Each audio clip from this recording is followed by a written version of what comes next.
சினம்ங்கிறது நம்ம கூட இருக்கு, கண்டிப்பா நம்மளும் பாதிக்கப்படும், இன்னொருத்தரும் பாதிக்கப்படுவாங்கன்னு தெரிஞ்சு போச்சு.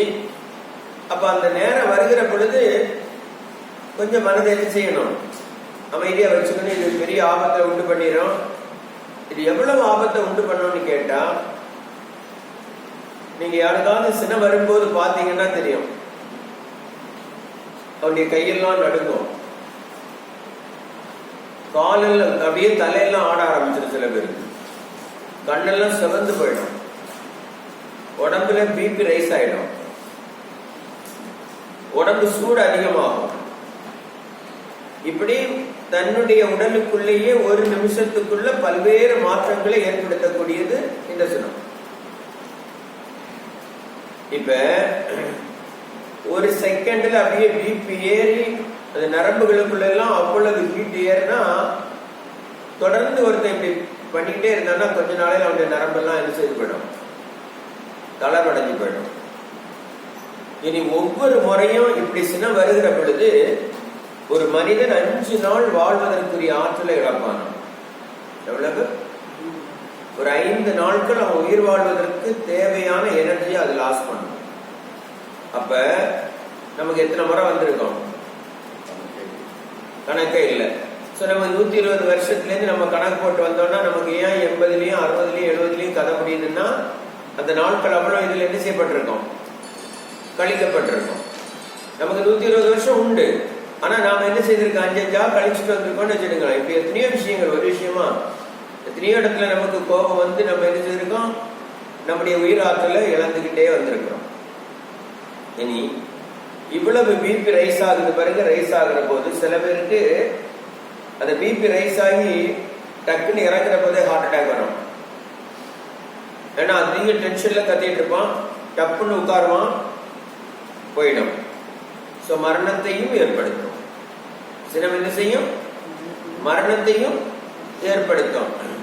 2 பேரும் பேசிட்டே இருப்பான், ஏதோ ஒரு சின்ன விஷயம் டக்குன்னு கோபம் வந்துடும், கையில இருக்கிறத செஞ்சிருவான், குத்திடுவான். சினம் கொள்வார் தம் கழுத்தை தாமே அறிவாளால் அறுத்து கொள்வார். நாம் பாருங்க, ஒருத்தர் கோபம் வந்துன்னா என்ன வேணாலும் செய்வான் பாருங்க. கையில கிடைச்ச மருந்து எடுத்து குடிச்சிருவான், தண்டவாளத்துல வந்து தலைய வச்சிருவான், ஒரு முறை கயத்துல தொங்கிடுவான், கையில இருக்க கண்ணாடியில ஒரு குத்து குத்துவான், என்ன வேணாலும் செய்வான். மனுஷன் ரொம்ப ரொம்ப ஆபத்தானவன். என்ன சொன்ன, சினம் எப்ப எதை செய்யும்னு யாராலையும் என்ன செய்ய முடியாது, கணிக்க முடியாது. அப்ப இவ்வளவு கொடியதான ஒரு குணம். கோபம் வந்துன்னா நாம பெத்த பிள்ளைய தூக்கி போட்டு பந்தாடுறோம், உண்டா இல்லையா? நம்ம பிள்ளை தானே, ஏதோ ஒரு சின்ன தப்பு செஞ்சுட்டு நம்மளால என்ன செய்ய முடியல, அதுக்கும் அதே இருக்கு, அதே குணம் இருக்குல்ல. இந்த குணம் தான் வளர்ந்து வந்த பிறகு இவருக்கு கோபம் வந்து அதுக்கும் வந்துருச்சுன்னா வீடை என்ன செய்யணும், 2 பெட்டு போயிடும். அப்ப கூட அந்த அப்பாவுக்கு தெரியாது நம்ம குணம் தானே, அப்படித்தானே இருக்கும். கொஞ்சம் தாழ்ந்து போகலாம், வரவே வராது. நீ பெருசா நான் பெருசா தான். எல்லா இடத்திலையும் அழிவை தரக்கூடியது இந்த குணம். இந்த சினம் தான் உலக அழிவுக்கெல்லாம் காரணம். நீங்க நினைச்சு பாருங்க, இன்னைக்கு நடக்கக்கூடிய யுத்தம், ட்ரம்புக்கு என்ன கோபம்னு தெரியாது, ஈரான் மேல அந்த ஆளுக்கு என்ன கோபம்னு தெரியாது, ஏதோ ஒரு கோபம் தானே, எங்க என்ன பிரச்சனை எதுன்னே தெரியாது. அந்த கோபம் இன்னைக்கு எத்தனை லட்சம் உயிர்கள், எத்தனை வருஷமா கட்டி காத்த இன்ஃப்ராஸ்ட்ரக்சர் அவ்வளவு அழிச்சாச்சு. இன்னைக்கு காலையில செய்தி படிக்கிறேன், வளைகுடா நாடுகள்ல இனிமேல் வாழ்வதற்கான சூழ்நிலை உருவாவதற்கே ஒரு 25 வருஷம் ஆகும். அவ்வளவு எண்ணெய் கிடங்குகள் எல்லாம் அழிச்சு ஃபுல்லா அட்மாஸ்பியர் அவ்வளவு காலி. இன்னும் முடிக்கல, முடியுமான்னு யாருக்கும் தெரியல. எல்லாமே சினம்தான் காரணம். என்னமோ தெரியல, தடவை ரஷ்யா அப்படியே அமைதியா உட்கார்ந்து இருக்கான். அவனுக்கும் கொஞ்சம் கோபம் வந்துட்டு வச்சுடுங்களா, மொத்தமா கதையை முடிச்சிருவானுங்க. இப்ப அவங்க கதை முடிஞ்சா பரவாயில்ல, நம்ம கதையும் சேர்த்து முடிச்சிருவானுங்க. யுத்தம்னு இனி வந்துன்னா உலகமே அழிஞ்சு போயிடும். அதான் மகரி சொல்றாங்க, இந்த உலகத்துல நம்முடைய பூவுலக அழிப்பதற்கு, அதாவது 400 முறை அழிப்பதற்கு அணுகுண்டிருக்கான். எத்தனை முறை? 400 முறை இந்த பூமியை அழிக்கிற அளவுக்கு நம்ம கிட்ட அணுகுண்டிருக்கான். சினந்தனே ஒரே ஒரு நிமிஷம் கோவம் வந்துட்டா என்ன செஞ்சிருவான்? போட்டுட்டு போயிட்டே இருப்பான் இல்லையா? அவனும் செத்து போதான் போறான். ஆனா அது பத்திலாம் அவனுக்கு என்ன கிடையாது, கவலை கிடையாது. அதனாலதான் வந்துட்டு தன்னைத்தான் காக்கி சினங்காக்க காவாக்கால் அது யாரையும் கொல்லும், தன்னையே கொல்லும். இப்ப எப்படி நினைச்சு பாருங்க, நம்ம மிலிட்டரியில எல்லாம் பாத்தீங்கன்னா திடீர்னு ஒரு மிலிட்டரி மேன் பக்கத்துல இருக்க 4 பேரை சுட்டுருவோம். என்னடா இது லைஃப், ஒரே டென்ஷன், அந்த வெறுப்பிலே சொல்லுவான். நடக்குது இல்லையா? எப்ப மனுஷனுக்கு கோவம் வர யாரை சுடுவானே தெரியாது. அதே நிலைமை தான் இன்னைக்கும். இந்த யுத்தத்துக்கெல்லாம் நீங்க பாத்தீங்கன்னா தெரியும், அதுல யாராவது ஒருத்தனுக்கு கோவம் வந்து ஏதாவது ஒரு ரசாயன கூட்ட போட்டானா அந்த நாடே செஞ்சு போயிடும், அழிஞ்சு போயிடும். இப்படி ஒரு தனி மனிதனுடைய அழிவு முதல் உலகத்தினுடைய அழிவுக்கெல்லாம் காரணமான குணம். ஆனா நம்ம யாருக்கும் அதை விடுவதற்கு என்ன இல்லை, மனசு இல்லை. எல்லாரும் அதைதான் பிடிச்சு வச்சு நிக்கிறோம். இனி மகரிஷிக்கு அடிக்கடி கேட்பாங்க, சின்னத்தினால திருந்தினவங்க யாராவது இருக்காங்களா? இப்ப நீங்க ஏதாவது கோவப்பட்டீங்கன்னா உங்க பையனை பாருங்க, இப்ப சத்தம் இல்லாம இருப்பான் அப்பா இருக்கிறதுக்கு. அப்பா வெளியே போனோம்னா அது மாதிரி 4 மடங்கு பண்ணுவோம். எந்த குழந்தையும் திருந்தினதாக சரித்திரமே கிடையாது. அப்ப சினத்தை கொண்டு யாரையும் திருத்தவும் முடியாது. அப்ப சினத்தினால எல்லா இடத்துலயும் பாதிப்பு தானே தவிர வேற எதுவும் நமக்கு கிடைக்கல. அப்ப மகரி சொன்னாங்க, சினம் ஒரு சங்கிலி தொடர் போலன்னு சொல்லுவார். எப்பவுமே இந்த லேடிஸ்க்கு ஒரு பழக்கம் உண்டு, குழம்ப ஊத்திக்கிட்டே குழப்புவாங்கன்னு சொல்லுவாங்க. அதாவது அந்த குழம்ப ஊத்த போகும்போதுதான் மெல்ல சொல்லுவாங்க, எங்க எனக்கு நீ செலவுக்கு காசு வாங்க. இப்ப அவனுக்கு ஒரு குழப்பம் வரும், சாப்பிடலாமா வேண்டாமான்னு. இதே போல காலையில ஆபீஸுக்கு கிளம்புற போது ஒரு அம்மா கொண்டு டிஃபன் கொடுக்க போச்சு, கொடுத்துக்கிட்டு சட்னி ஊத்தும் போது சொல்லிச்சு, இன்னைக்கு செலவுக்கு காசு வேணும். அவன்கிட்ட காசு இல்லை, கோவம் வந்துச்சு. ஒரு சாப்பாடு வேண்டாம், ஒண்ண வேண்டாம், இந்த பர்ஸ் எடுத்து மூஞ்சில அடிச்சான். செம கடுப்பாயிட்டான். நமக்கே 5 பைசா இல்லை, இது வேற திரும்பி காசு கேட்குறேன்னு சொல்லிட்டு சாப்பாடை தள்ளி விட்டுட்டு போயிட்டான். போற வழியில 2 பேர் மேல இடிச்சான். வேகம், அவனுக்கு கண்ணு தெரியாது ஒண்ணு தெரியாது, கோவத்துல எல்லாம் போறான். இடிச்சிட்டு உனக்கு கண்ணு தெரியான்னு யாரு கேட்டா? அவனே கேட்டான். சண்டை, வழியிலே 2 பேர்ட்ட சண்டை. போய் ட்ரெயின்ல ஏறினான். ட்ரெயின்ல பயங்கர கூட்டம் இருக்கும் அந்த காலை வேளையில. அங்க போய் அங்க உள்ள நுழையும் போது அங்க 2 பேர்ட்ட சண்டை. எங்க ஆரம்பிச்சது? வீட்டுல ஆரம்பிச்சது. அங்க போனா இவன் சீக்கிரம் போயிட்டான் கோவத்துல. வாட்ச்மேன் இல்ல, வாட்ச்மேனை கூப்பிட்டான் வரல, அவன்கிட்ட சண்டை. லிப்ட் மேனை கூப்பிட்டான், அவன் வரல, அவன்கிட்ட சண்டை. எல்லா சண்டையும் போட்டுக்கிட்டு இப்ப ஆபீஸ்ல மேல போய் உட்கார்ந்து இருக்கிறான். கொஞ்ச நேரம் ஆச்சு, அவன் ஃப்ரெண்ட் ஒருத்தன் வந்தான். என்னடா ரொம்ப சோகமா இருக்கா அப்படின்னு கேட்டான். அதான் ஒண்ணு இல்லைன்னா, ஏடா எத்தனை வருஷமா அவங்ககிட்ட பழகி இருக்கேன், உன்னை பார்த்தா தெரியாதா, என்னன்னு சொல்றான்னா. அதெல்லாம் ஒண்ணு இல்லை அப்படின்னா. சொல்றதுலயே அவனுக்கு தெரியும் தானே. சரி சாப்பிட்டியா காலைல? இல்லை சாப்பிடல.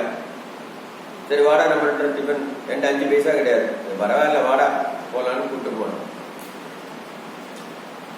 டிஃபன் வாங்கி கொடுத்தா, 2 இட்லி ஒரு வடை வாங்கி கொடுத்தா. இவன் சாப்பிட்டான். சாப்பிட்டுட்டு இருக்கும்போது மெல்ல கதை கேட்டான், என்னடா நடக்குன்னு. இப்படி ஆகி போச்சுடா, அதனால தான்டா சாப்பிடாம வந்தேன்னு சொன்னான். வெயிட்டரை பார்த்து சொன்னா, இந்த 2 இட்லி எடுத்துக்கோன்னு.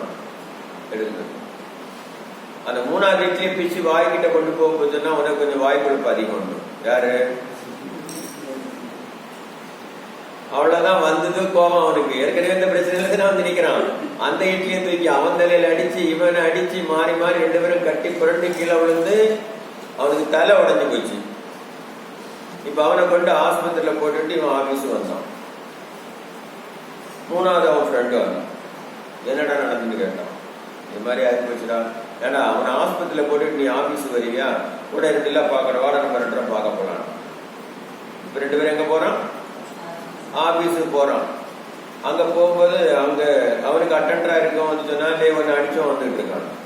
யார்கிட்ட அவன் பார்த்தா வரட்டு எப்படி இவனை என்ன செய்யணும், அந்த ட்ரிப்ஸ் போடுற அந்த கம்பி எடுத்து ரெடியா வச்சுக்கிட்டான். போய் என்ன அடி காட்டான்னா அவன் அடிக்க இவன் அடிக்க 3 பேரும் கட்டி புரண்டு ஆஸ்பத்திரியே அம்மாகலாம். இப்ப கடைசி அந்த தகவல் இப்ப யாருக்கு வருது? யாருக்கு வருது? மனைவிக்கு வருது. அந்த அம்மாவோட பாலா போன காலையில போகும்போதே இப்படிதான் நினைச்சேன்னு சொல்லிட்டு யாரு ஓடுறா? எங்க ஆரம்பிச்சதோ அங்கதான் முடியும். ஒருத்தருக்கு சினை ஏற்பட்டுன்னா அந்த சினை சங்கிலி தொடர் போல என்ன செய்துட்டே இருக்கும், தொடர்ந்து கொண்டே இருக்கும். யாராலும் என்ன செய்ய முடியாது, மாற்ற முடியாது. அதுதான் இந்த யுத்த கதைகளும். நீங்க நினைச்சு பாருங்க, யாரோ ஒருத்தருக்கு ஆரம்பிச்சு அவங்க கூட இன்னொருத்தன் சேர்ந்துக்கிட்டா இன்னைக்கு நாடே ரணகலமா கிடக்கு. சினத்தினுடைய முடிவை யாராலையும் என்ன செய்ய முடியாது, கணிக்க முடியாது. அதனால முடிஞ்ச வரையும் சினத்தை தவிர்க்கத்தான் பார்க்கணும் இல்லையா? இப்ப ஐயா சொல்லிட்டே வந்தாரு இல்லையா, நேற்றுக்கு அப்படியே அதை காணோம்னு சொன்னா பயங்கர டென்ஷன் ஆயிட்டாரு. இது கூட தெரியாதான்னு அவருக்கு கோவம் வருது. நான் உங்களுக்குள்ள நினைச்சுக்கிறேன், இது கூட தெரியாதனால தானே இந்த பிரச்சனை. தெரியாது தானே. நான் என்ன சொல்றேன், யாருக்கு என்ன தெரியும் அப்படிங்கறதுல பிரச்சனை. நம்ம கோவப்பட்டு ஒரே ஒரு வார்த்தையை விட்டுட்டோம்னா கூட திரும்ப என்ன செய்ய முடியாது, தலைகள் என்னாலும் எடுக்க முடியாது இல்லையா? இது கூட உங்களுக்கு தெரியாதான்னு அந்த அம்மாவை கேட்டுட்டு வச்சுடுங்க. இவங்க எல்லாம் ஆசிரியரான அந்த அம்மா நினைக்கும். அடுத்த கேள்வி எதான் வரும். இதெல்லாம் நம்ம என்ன செய்ய முடியாது, கேட்க முடியாது. இதுதான் இப்படித்தான் இருக்கும் உலகம். இதை தெரிஞ்சுக்கிட்டீங்கன்னா தவிர்க்க முடியும். ஏன்னா எல்லா வீட்லயும் உங்க பிள்ளைகளுக்கு மேல பயங்கரமான எதிர்பார்ப்பு வச்சிருக்கீங்க. உங்க எதிர்பார்ப்புக்கு தகுந்தாற்போல் உங்க பிள்ளை நடந்துக்குமா? ஒரு நாள் நடந்துக்காது. இப்போ உங்களுக்கு வருது பயங்கரமா வருது, சம திட்டுறோம். சரி திட்டுனீங்களே, அதனால அந்த பிள்ளை மாறிடுச்சா? அதுவும் இல்லை. இப்ப யாருக்கு லாஸ்? அந்த பிள்ளை விட்டுட்டு போயிடும். இதானே நடக்கிறது இன்னைக்கு நிறைய வீடுகள்ல. இந்த சண்டைக்கு காரணமே சினந்தானே. எல்லாருமே நீ சொல்றான் பாருங்க, எல்லா பாவங்களுக்கும் கூட காரணம் சினம். கோபமே பாவங்களுக்கெல்லாம் காரணம். கோபமே குடி கெடுக்குமா? ஒருத்தருடைய வாழ்க்கையை கெடுக்கிறதே இதுதான். கோபமே ஒருவரையும் கூட வர ஒட்டாது உறவரப்போம். நம்முடைய உறவுகள் எல்லாம் கட்டுப்பானது என்ன இல்லையா? அதனாலதான் அந்த காலத்திலே சொன்னான், அறம் செய்ய விரும்பு ஆறுவது சினம். நீ பெரிய புண்ணியவாளனா இருக்கலாம், நீ நிறைய கொடுக்கிறவனா இருக்கலாம். ஆனா எப்போ நீ கொடுக்கறதுக்குரிய தகுதி படைத்தவன்னு கேட்டா, எந்த சூழ்நிலையிலையும் உனக்கு சினம் வராம இருந்தா. நீங்க ஒருத்தர் கோயில்ல அன்னதானம் கொடுத்துட்டு இருக்காரு. அந்த வரிசையில வர ஒருத்தன் அப்படியே எப்பவுமே நம்ம ஆளுகள் உண்டு இல்லையா, நடுவுல நவந்து முன்ன வருவான். வந்த உடனே யாருக்கு கோவம் வந்துடும்? கொடுக்கிறவருக்கு. அவர் கொடுக்கறதே அன்னதானம், அவருக்கு கோவம் வரலாமா? யார் வாங்கினா எனக்கு என்ன, நான் என்ன செய்யணும்? ஆனா அவரால் என்ன செய்ய முடியாது, அதை ஏத்துக்கவே முடியாது. அவ்வளவு கோபம் வரும். இப்ப அவர் எதெல்லாம் புண்ணியம்னு நினைச்சு செய்தாரோ அவ்வளவு போயிடுச்சு. ஒரே ஒரு செகண்ட் தான். அவருக்கு எப்ப சினம் வந்துருச்சோ அவர் பெற்ற புண்ணியம் அவ்வளவு என்ன செய்தாரு, இழந்தாரு. அதுதானே சொன்னான், விஸ்வாமித்திர கண்டை கோபம் வந்தது, செய்த தவங்களும் போச்சு. ஒரு நிமிஷம் உங்ககிட்ட சினம் வந்தாலும் நுண்ணிய நூல் பல கற்றோராயினும் தன் உண்மை உணர்வே மேலோங்கன்னு சொன்னான். எத்தனை நூலை படிச்சு எவ்வளவு பெரிய ஆளா இருந்தாலும் உள்ள கிடக்குன்னு ஒண்ணு இருக்கு பாருங்க, அது எப்படியாவது என்ன செய்யுமா, எழுச்சி பெறணும். நமக்குள்ள இந்த குணம் இருக்குது. அதை எங்கேயாவது யாராவது இது போல தூண்டி விட்டுட்டாங்கன்னு என்ன செஞ்சிடும், தலை விரிச்சு ஆடிடும். அப்ப நாம இதுல எல்லாம் ரொம்ப ரொம்ப ரொம்ப ரொம்ப கவனமா இருக்கணும். அதுவும் தவம் செய்யறதுக்குன்னு வந்துட்டீங்க. நீங்க போய் நாளைக்கு எங்கேயாவது இடத்துல கொஞ்சம் கோபமா பேசிட்டீங்கன்னா, இந்த ஆளு யோகா கிளாஸுக்கு எல்லாம் போறானாமே சொல்லவனா சொல்ல மாட்டானா? இப்ப நீங்க வீட்டுல போய் உங்க வீட்டுல யார்கிட்டயாவது ஏதாவது சொல்லி கொஞ்சம் கோபமா சொல்லி பண்ணுங்களா, யோகா கிளாஸ் போயிட்டு இருந்தா தப்பற கேட்க மாட்டானா? அப்ப இங்க வந்தாச்சு, இந்த கேரக்டர் மாறணுங்கிறதுக்காக தான் இங்க வந்திருக்கிறோம்னு பிள்ளைக்கு தெரியும். அப்ப இனி நீங்க உங்க பிள்ளைகிட்ட கூட அதற்கு பேச முடியாது. நான் சொல்றது புரியுதா? அப்ப அதை கூர்ந்து கவனிப்பாங்க. ஒவ்வொருத்தரையும் ஒவ்வொரு விஷயங்களையும் கூர்ந்து கவனிப்பாங்க. இப்ப நானே எங்க வீட்டுல போய் என்ன இதெல்லாம் எப்படி இருக்குன்னு கேட்க முடியாது. அப்படி கேட்டா உடனே அவங்களுக்கு தோணும், இது வாத்தியாராமே, எங்க